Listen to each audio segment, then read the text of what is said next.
Yun! Ito nga pala yung Polynesian leg piece wrap around project natin. Yan. Kakaiba to. Kakaiba to si Bossing. Napakabuti. And yung gusto niyang Polynesian is kakaiba rin.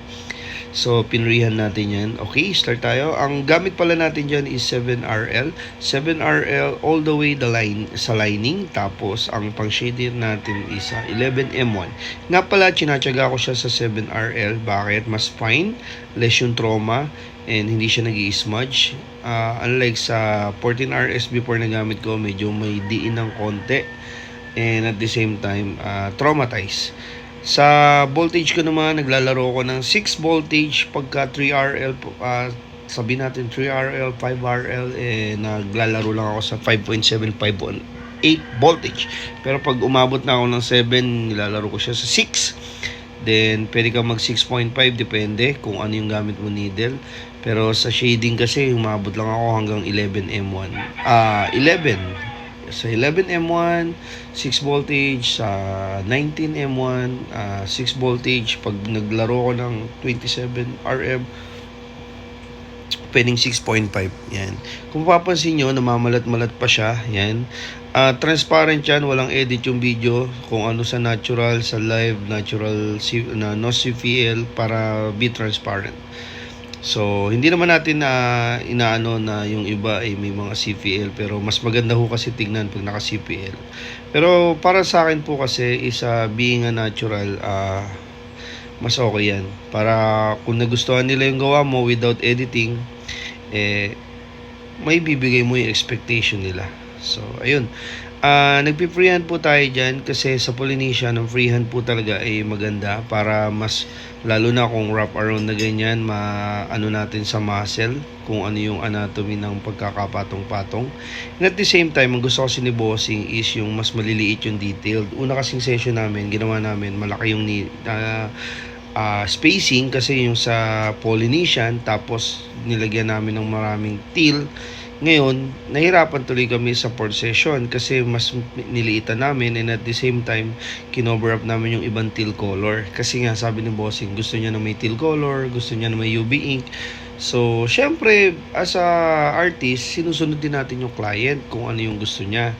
Pero syempre, nag-a-advise din tayo. Ang mahirap lang ho kasi kung talagang sarado na yung utak ni client na ganun yung gusto niya, then gagawin pa rin natin. So, dahil nga meron second session, third session, so sabi ni Bossing, maganda liningan na lang natin para mas malesen. Oo nga naman, mas maganda yung ganun. Pero, syempre, kailangan susunod ka pa rin kung ano yung gusto talaga. Kaya sabi ko, sige Bossing, ganito na lang. More on, ulitin natin yung detailed ng mga mas maninipis.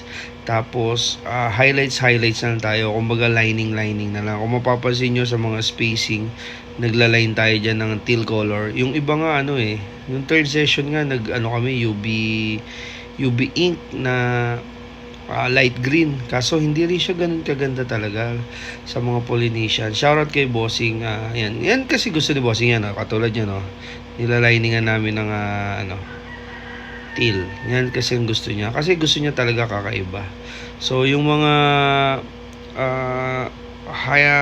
tawag dyan? Mga shading. Kasi patong-patong yan Yung mga ibang shading hindi na natin natapos yan. Tapos yan, kinover up natin yung ibang lining dyan sa teal color. Pero etong nasa harap, yan yung first session, second, third. Yan. Tapos yung iba is yung fourth session. Yan. Kung mapapansin nyo, may mga green. Yan yung UV ink.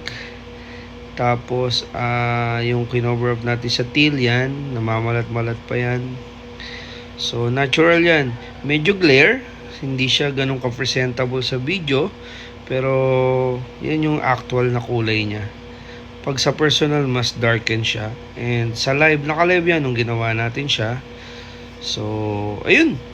Ang masasabi ko lang sa susunod na mga gusto magpa-Polynesian, better black na lang. Black and gray. So, kung maglalagay ka man ng kulay, siguro wag na lang para much better. Kasi sa poly, mas malinis, mas black, mas maganda. Pero dahil yan ang gusto ni Bossing, susunod tayo kasi binayaran naman nila yan. Alright? Be my next client, and maraming salamat po sa lahat. Thank you, Lord.